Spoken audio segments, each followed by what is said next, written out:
আহ, আমার আমার কথা কি শোনা যাচ্ছে? ওয়ালাইকুম সালাম। তোমাদের আজকে আশা করি সিলেবাস শেষ করে দিতে পারবো। আর তোমাদের তো পরীক্ষা টরীক্ষা আশা করি হয়ে যাবে আর কি। দেখা যাক কি হয় আর কি। নোটিশ আনঅফিসিয়ালি দিবে, অফিসিয়ালি দিবে না।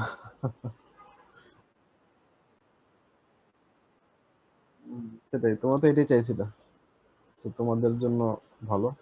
ভালো আবার মানে পড়ালেখা করতে হবে, সময় একদমই নেই। তাও যে পিএল পাইছো এটাই মনে করো বেশি।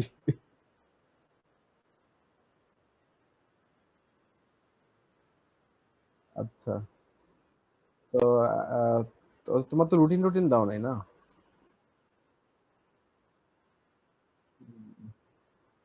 আচ্ছা।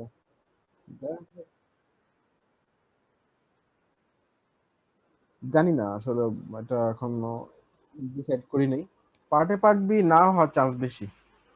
পার্ট হলে ঝামেলা বেশি হয়। হয়তো একটার মধ্যেই কোশ্চেন গুলো আমরা ভাগাভাগি করে দেখে ফেলবো আর কি। খুব সম্ভবত 4টা কোশ্চেন থাকবে, মানে 4টা কোশ্চেন অ্যান্সার করতে হবে আর কি। এখন আসলে শিওর না, দেখা যাক।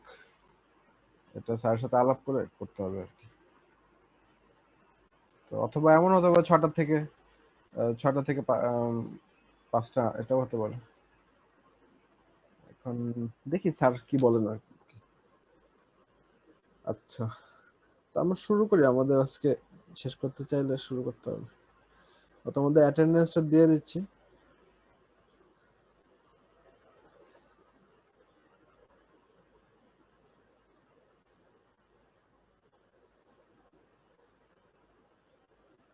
অ্যাটেন্ডেন্সটা অ্যান্সার করে দিও। আচ্ছা, মানে অ্যান্সার করে দিয়ে বেশি সময় নিও না, হয়তো 5-6 মিনিটের মধ্যে বন্ধ করে দিব আর কি। তো যারা আছে অ্যান্সার করো আর কি। আচ্ছা, তো দেখ আমরা আমাদের লাস্ট চ্যাপ্টারটা শুরু করি।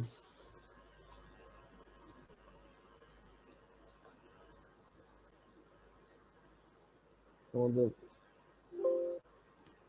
এবারে পরীক্ষা কিন্তু গতবারের মতো এত সহজ হবে না, বুঝছো? ওটা একটু খেয়াল রেখো। মানে এটা জাস্ট তো তোমাদেরকে একটু ইয়ে করার জন্য, চাঙ্গা করার জন্য, অন্য কিছু না, ভয় দেখানোর জন্য না। গতবার তো তোমরা অ্যাসাইনমেন্ট দিয়েই মোটামুটি পাস করে গেছো আর কি। এবার হয়তো এত ইয়ে হবে না আর কি, এখন মানে আশা করি। আচ্ছা, দেখি কি বলে এখানে। ডিসি ড্রাইভস এর আগে চ্যাপ্টারে আমরা পড়ে আসলাম ডিসি ড্রাইভস। তো DC drives actually means the control circuitry required for a DC motor to operate with sufficient range of operations, মানে সেটা এফিশিয়েন্টলি অপারেট করবে, প্রয়োজন অনুসারে আমরা আমাদের স্পিড কন্ট্রোল করতে পারবো, সেটার কারেন্ট বা ভোল্টেজও আমরা চাইলে কন্ট্রোল করতে পারবো। এই টাইপের সার্কিটরি গুলাই হচ্ছে drives. So same goes for AC motors. Three phase AC motors গুলো আমরা দুই রকম দেখে আসছি। আমরা একটা দেখে আসছি ইউনিভার্সাল মোটর, তোমার যদি মনে থাকে, সেটা এসি ডিসি দুটোতে চলে, কিন্তু সেটা নোটোরিয়াসলি ইনএফিশিয়েন্ট। সো ওই টাইপের ইনএফিশিয়েন্ট মোটর সাধারণত ইউজ করা হয় খুব স্পেশাল পারপাসে, যেখানে এসি ডিসি দুটোতেই চলবে। এই টাইপের মোটর এটাতে স্পেশালি ইউজ করা হয়, যেগুলো খুব হেভি লোড ড্রাইভ করতে পারে না। সো আমরা বেসিক্যালি কনসেন্ট্রেট করবো হচ্ছে ইন্ডাকশন মোটর আর সিঙ্ক্রোনাস মোটরে। So on the core, synchronous motor আর induction motor are the same, শুধুমাত্র রোটর সার্কিটটা হচ্ছে একটু ডিফারেন্ট। তোমাদের আশা করি মনে আছে। তো এখানে একটা থ্রি ফেজ ইন্ডাকশন মোটরের একটা ডায়াগ্রাম দেওয়া আছে। তো আমরা যদি সেটা অ্যাকচুয়াল ডায়াগ্রামটা দেখা ট্রাই করি, সেটা দেখতে অনেকটা এরকম। তোমরা এটা অলরেডি জানো যে স্টেটরে কয়েল থাকে, আর রোটরটা ইন্ডাকশন মোটরের ক্ষেত্রে বেশিরভাগ যেগুলো ইউজ করা হয় সেগুলো হচ্ছে স্কুইল কেজ রোটর, মানে বেসিক্যালি শর্ট করা। সো এই রোটরের এই শর্টের তারগুলোতে ইএমএফ ইন্ডিউস হয়। ইএমএফ ইন্ডিউস হয় এখানেই একটা অপোজিট একটা ম্যাগনেটিক ফিল্ড ক্রিয়েট হয় এই রোটরটার ভিতরে। তো সেটাই এই যে স্টেটরের রোটেটিং ম্যাগনেটিক ফিল্ড, সেটাকে অপোজ করার মাধ্যমে একটা ডিরেকশনে ঘুরতে থাকে। তো এটা হচ্ছে ইন্ডাকশন মোটরের বেসিক কনসেপ্ট। আর whatever synchronous motor, synchronous মোটরে এই রোটর ওয়াইন্ডিংটা একটা ম্যাগনেট দিয়ে রিপ্লেস করা হয়। তো সেটা ইলেকট্রোম্যাগনেট হতে পারে, পার্মানেন্ট ম্যাগনেট হতে পারে। Most of the cases electromagnet use করা হয়, কারণ পার্মানেন্ট ম্যাগনেট অনেক উইক হয়। সো ইলেকট্রোম্যাগনেট ইউজ করার সবচেয়ে সহজ উপায় হচ্ছে একটা ডিসি সাপ্লাই এখানে দিলে একটা ফিক্সড একটা ম্যাগনেটিক পোল এখানে ক্রিয়েট করা। সো এনিওয়ে এটা রোটর আর স্টেটরের ইন্টারঅ্যাকশনই এই রোটরটা ঘুরতে থাকে। এখন স্টেটর থ্রি ফেজ যে স্টেটরটা সেটাতে ওয়াইন্ডিং থাকে এরকম, তো ওয়াইন্ডিং গুলো অনেকটা এরকম থাকে। এটা যদি আমরা স্টেটরের একটা ইকুইভ্যালেন্ট ডায়াগ্রাম হিসেবে কনসিডার করি, তো এখানে এরকম পেঁচানো থাকে, এরকম কয়েলগুলো পেঁচানো থাকে। আমরা জানি যে কোনো ফেরোম্যাগনেটিক ম্যাটেরিয়ালের তার পেঁচায়, সেখানে যদি কারেন্ট ফ্লো করা হয় সেটা ইলেকট্রোম্যাগনেটে কনভার্ট হয় আর কি। সো ফ্লাক্সটা কিভাবে রোটেট করে আশা করি তোমাদের মনে আছে, তারপরে যদি অনেকে ভুলে গিয়ে থাকা আমি জাস্ট একটু ব্রিফলি ডিসকাস করবো। তো আমরা এখানে থ্রি পেজ নিয়ে আলোচনা করবো। সিঙ্গেল পেজের ক্ষেত্রে আসলে আমরা জানি যে এটা সেলফ স্টার্টিং না, কিন্তু থ্রি পেজের ক্ষেত্রে সেটা স্টার্ট আপ করার জন্য এক্সট্রা কোনো সার্কিটরি প্রয়োজন নেই বা এক্সট্রা কোনো ফোর্স ক্রিয়েট করার দরকার পড়ে না। কেন পড়ে না আমরা দেখছি, কারণ হচ্ছে এই ব্লু রেড অ্যান্ড গ্রিন দিয়ে আমরা তিনটা ফেজ ডিনোট যদি করি, তাহলে এগুলো আমরা অলরেডি থ্রি ফেজ রেকটিফায়ার বা কন্ট্রোলার শিখে আসছি যে এবিসি ফেজ গুলো কিভাবে 120 ডিগ্রি অ্যাপার্ট থেকে সেগুলোর ডায়াগ্রাম কনস্ট্রাক্ট করা যায়।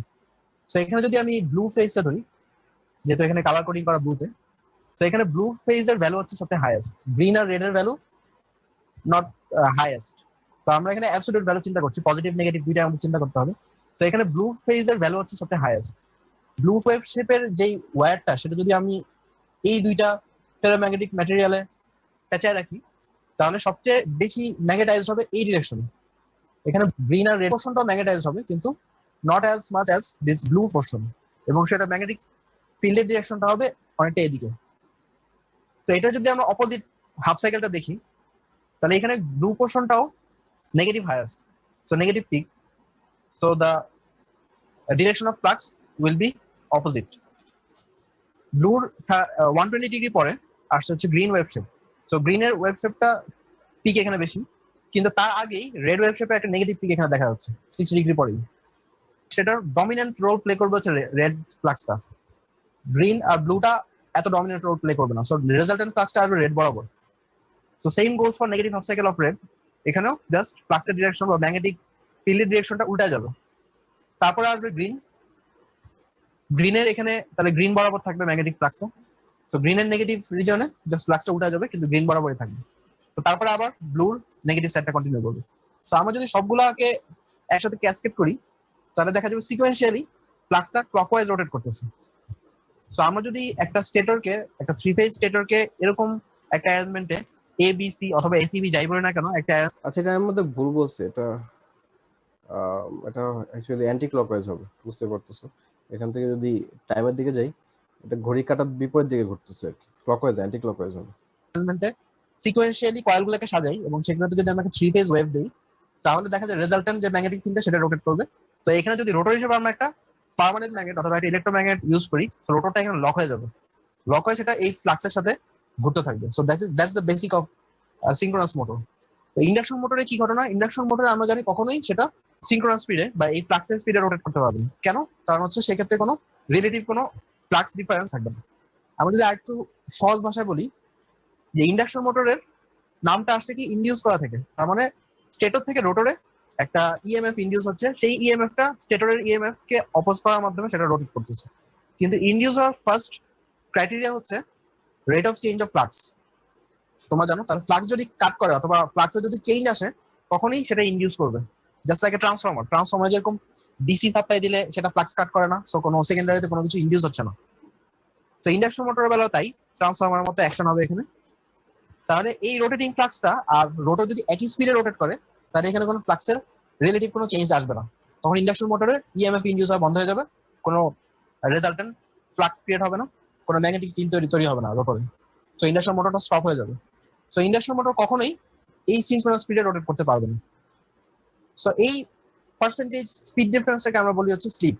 সো তোমরা এটা অলরেডি জানো, এটা তোমাদের ইন্ডাকশন মোটরের কমন ফর্মুলা। সো এনএস হচ্ছে এখানে সিনক্রোনাস স্পিড, যেটা আমরা ডিফাইন করতে পারি 120 এফ বাই পি।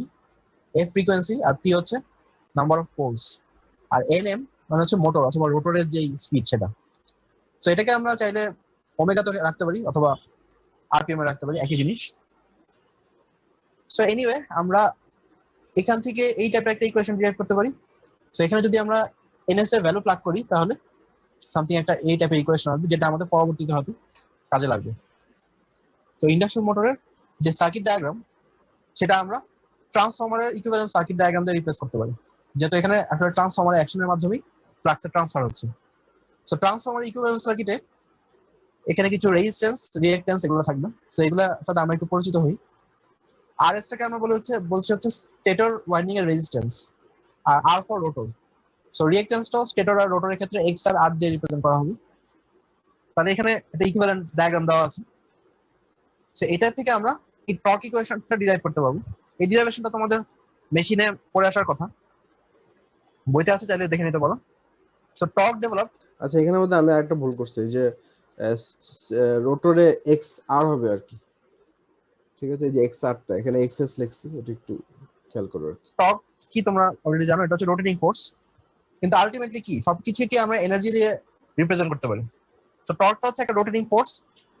আর যখন কোন একটা রোটেটিং অ্যারেঞ্জমেন্ট রোটেট করা শুরু করবে, তখন সেখানে কি একটা আরপিএম থাকবে না? তো সেটাকে আমরা বলছি হচ্ছে আরপিএম। তো এই দুটা গুণফল হচ্ছে এনার্জি। তো টর্ক ইনটু স্পিড অথবা আরপিএম, সেটা হচ্ছে এনার্জি। জাস্ট লাইক আমাদের ইলেকট্রিক পাওয়ারের মতো। ইলেকট্রিক পাওয়ারে কি ছিল? Voltage into current. তো আমরা জানি একটা যে কোনো সিস্টেমে আমরা একটা ভোল্টেজ প্রোভাইড করতে পারবো, কিন্তু সিস্টেমটা যদি সার্কিট ওপেন করা থাকে তাহলে সেই দিয়ে কোনো কারেন্ট ফ্লো করবে না, কিন্তু সেখানে একটা ভোল্টেজ থাকবে। সার্কিটটা অন হলে সেখানে কারেন্ট ফ্লো করবে। তো মোটরে একটা টর্ক থাকবে। যদি সে লোডকে এক্সিড করতে পারে, তখনই মোটরটা রোটেট করা শুরু করবে এবং তখনই আসলে এনার্জি ডিস্ট্রিবিউশন শুরু হবে। সো এটাকে আমরা ইলেকট্রিক্যাল এনার্জির সাথে কম্পেয়ার করতে পারি।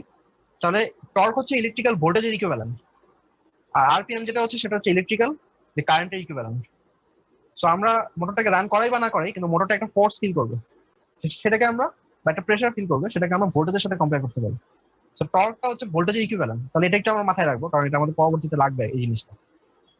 আচ্ছা, এই ইকুয়েশনটার মধ্যে কি কি আছে? Rotor resistance, stator resistance, rotor reactance, stator reactance, আর হচ্ছে সাপ্লাই ভোল্টেজ।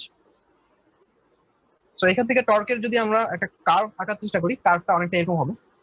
কার্ভে থাকবে স্লিপ অথবা আরপিএম, আমরা যাই বলে না কেন। তাহলে তোমাদের যদি স্লিপের ইকুয়েশনটা মনে থাকে, স্লিপের ভ্যালু 0 কখন আসবে?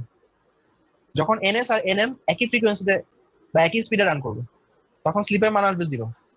আর যখন রোটরের স্পিড হচ্ছে 0, তখন স্লিপ আসবে 1। তাহলে আমরা এটার সাথে একটু কম্পেয়ার করে দেখি। তাহলে স্লিপ 1 আসা মানে মোটরের স্পিড 0, আর স্লিপ 0 আসা মানে হচ্ছে মোটরটা ফুল স্পিডে বা রেটেড স্পিডে রোটেট করছে। তাহলে এখানে যদি আমরা স্লিপের সাথে টর্কের একটা রিলেটিভ কার্ভ আঁকি, তো সেই কার্ভটা একটা নির্দিষ্ট ভোল্টেজ অথবা নির্দিষ্ট এই রেজিস্ট্যান্স বা রিঅ্যাকট্যান্সের জন্য এই টাইপের একটা কার্ভ শো করবে, যেখানে স্লিপের মান যখন 0 তখন কোনো টর্ক থাকবে না, আর স্লিপের মান যখন 1 তখন এখানে একটা টর্ক থাকবে, এবং টর্কের ক্যারেক্টারিস্টিকটা হবে অনেকটা এরকম। আচ্ছা, এখানে তিনটা সিচুয়েশন বলা আছে। মোটরিং, সিম্পল মোটরিং, তার মানে আমরা যদি একটা ভোল্টেজ দিই, একটা টর্ক ডেভেলপ করবে।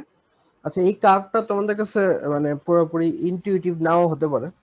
এটা এই টাইপের কার্ভ মেকানিক্যাল ইঞ্জিনিয়ার যারা, তারা আসলে এই টাইপের কার্ভের সাথে বেশি পরিচিত। আমরা তো ভোল্টেজ কারেন্টের কার্ভ নিয়ে বেশি মানে আলোচনা করি। তোমরা হয়তো পড়ে আসছো ইয়েতে, মেশিনে হয়তো পড়ে আসছো। তারপরও যাদের একটু সমস্যা হচ্ছে, আমি একটু আবার জাস্ট একটু শর্টে বলে দিচ্ছি আর কি, শর্টকাট এর জন্য। এটা খুব ইনটিউটিভ কার্ভ না আমাদের জন্য, অ্যাটলিস্ট ইলেকট্রিক্যাল ইঞ্জিনিয়ারদের জন্য। সেখানে হচ্ছে স্পিড 0, সরি স্লিপ 0, স্লিপ 0, আর এখানে হচ্ছে স্লিপ 1। সো স্লিপ 0 মানে আশা করি বুঝতে পারতেছো। তোমাদের মনে আছে সবারই? এই দেখো, স্লিপ 0 কখন হবে? যখন হচ্ছে যে কোনো ইয়ে নেই, মানে রোটেশনাল ডিফারেন্স নাই। যখন রোটর স্পিড আর স্টেটর স্পিড সমান, তখন আসবে স্লিপ 0। ঠিক আছে, মানে যখন মোটরটা রেটেড স্পিডে রান করবে তখন আসবে স্লিপ 0। আর যখন এটা একেবারে রান করবে না, যখন স্ট্যান্ড স্টিল, তখন দেখো এনএস এনএস কাটা যাবে, তাহলে স্লিপের মান হবে তখন 1। ঠিক আছে, তাহলে এটা স্লিপ আর ওই আরপিএম কিন্তু সেম জিনিস না, ওটা খেয়াল রেখো। তোমাদের খেয়াল আছে অবশ্যই, তারপর আমি আবার একটু বলে দিলাম আর কি। স্যার স্ট্যান্ড স্টিল বলতে কি রোটর ঘুরতেছে না এই জিনিসটা না স্যার? রাইট, জি স্যার, ঠিক আছে। রোটর না ঘুরলে হচ্ছে স্ট্যান্ড স্টিল বলবো আর কি। আর রোটর যদি ফুল স্পিডে একেবারে যেই ফ্লাক্সটা যেই স্পিডে ঘুরতেছে ওটার সাথে ঘুরতে থাকে, তাহলে স্লিপ আসবে 0। আর যদি না ঘুরে তাহলে আসবে 1। ঠিক আছে, আর স্লিপ 0 আসলে বুঝতেই পারতেছো, এখানে কোনো ইন্ডাকশন হবে না, কারণ দুইটা ফ্লাক্স সেম, কোনো ফ্লাক্স কাট করবে না, সেজন্য টর্কও ফল করবে। একটা নির্দিষ্ট টাইম পর্যন্ত টর্ক থাকবে, সো এই রেঞ্জটা আমাদের বেশি জরুরি আর কি, হাইয়েস্ট টর্কটা আমরা মেনটেন করার চেষ্টা করব। সো স্লিপটা সাধারণত এই রেঞ্জে রাখার ট্রাই করা হয় আর কি। এর চেয়ে বেশি কমে গেলেও দেখা যায় ইয়ে কমতে থাকে, আর এর চেয়ে বেড়ে গেলেও আবার কমতে থাকে। সো এই পিক টর্ক মেনটেন করার জন্য এটা করা। টর্ক মানে সোজা কথা ধাক্কা আর কি, একটা মানে ফোর্স। ধাক্কা যত বেশি হবে তত এটা মানে পাওয়ার আউটপুটটা বেশি হয় আর কি। তো এটা এত এত সিম্পল না, এটা বেসিক্যালি হচ্ছে টর্কটা ইকুইভ্যালেন্ট হচ্ছে কারেন্টের ইকুইভ্যালেন্ট আর কি। আর স্পিডটা ইকুইভ্যালেন্ট বলতে পারো হচ্ছে ভোল্টেজের। স্লিপটা না স্পিড আর কি, এটাকে ভোল্টেজের ইকুইভ্যালেন্ট ধরতে পারো। তো তখন একটা আইডিয়া পাবো আর কি। তো যাই হোক, তারপর কি বলে দেখি। তো এই কার্ভটা একটু তোমাদের নিজেদের চিন্তা করতে হবে, কারণ আদারওয়াইজ এটা মানে মেকানিক্যাল কার্ভ তো বুঝতে একটু সময় লাগবে। মেকানিক্যাল ইঞ্জিনিয়ারিং আমার মতে, আমি মানে ভুল হতে পারি, ইঞ্জিনিয়ারিং এর মধ্যে একটা কঠিন ডিসিপ্লিনের মধ্যে একটা আর কি। ইলেকট্রিক্যাল ইঞ্জিনিয়ারিং সেই হিসেবে অনেক অনেক সহজ। এটা আমার ওপিনিয়ন ভুল হতে পারে এটা। স্যার মেকানিক্যাল ইঞ্জিনিয়ার তো ফাদার অফ ইঞ্জিনিয়ারিং এরকম তো বলে তো স্যার, এটাই তো সেটাই শুনে আসতেছি। সেটাই মেকানিক্যাল ইঞ্জিনিয়ারিং বেশ ভালো রকম কঠিন, তোমরা হয়তো সেই হিসাবে লাকি। আমি জানি না আমাদের এখানে ভার্সিটিতে কি অবস্থা। আমার যেসব ফ্রেন্ডরা বুয়েটে পড়তো তারা মেকানিক্যাল ইঞ্জিনিয়ার পাশ করার পর তাদের মনে করো অবস্থা খারাপ হয়ে গেছে পড়তে পড়তে, অঙ্ক করতে করতে। যাদের চোখ খুব শার্প চোখ ছিল তারাও মনে করো যে সময় পাশ করে বাইরে হয়েছে ওদেরও মানে মোটা চশমা লেগে গেছে এরকম। এখন আমি জানি না মানে is this the case for electrical engineer আর আদার ডিসিপ্লিন। আমার এই আইডিয়াটা কম আর কি। আমার ফ্রেন্ড কিছু মেকানিক্যাল ইঞ্জিনিয়ার ছিল তো তাদেরকে আমি দেখছি, মানে তারা লিটারালি মানে কৃতদাসের মতো খাটছে আর কি ইয়ের সময়, ডিউরিং দেয়ার আন্ডারগ্রেড মানে ইয়ে আর কি, এক্সাম বলো বা হচ্ছে তারা তাদের ফুল আন্ডারগ্রেড লাইফটাই তারা মোটামুটি স্লেভের মতো খাটছে। সেই জন্য বললাম আর কি, সেই হিসেবে ইলেকট্রিক্যাল ইঞ্জিনিয়ারিং আমার কাছে সহজ মনে হয়েছে, আর আমি ভুল হইতে পারি। তো এটা নিয়ে আমাকে জাজ করে না কেউ। প্লাগিং। তো এখানে রোটর স্পিড আর স্টেটর স্পিডের ডিফারেন্স হয়ে যাবে 200%। মানে স্টেটর রান করছে অ্যান্টি ক্লকওয়াইজ সে 1500 আরপিএম এ, আর রোটর রান করছে ক্লকওয়াইজ সে 1500 আরপিএম এর কাছাকাছি। সো এটা হচ্ছে ফরওয়ার্ড প্লাগিং।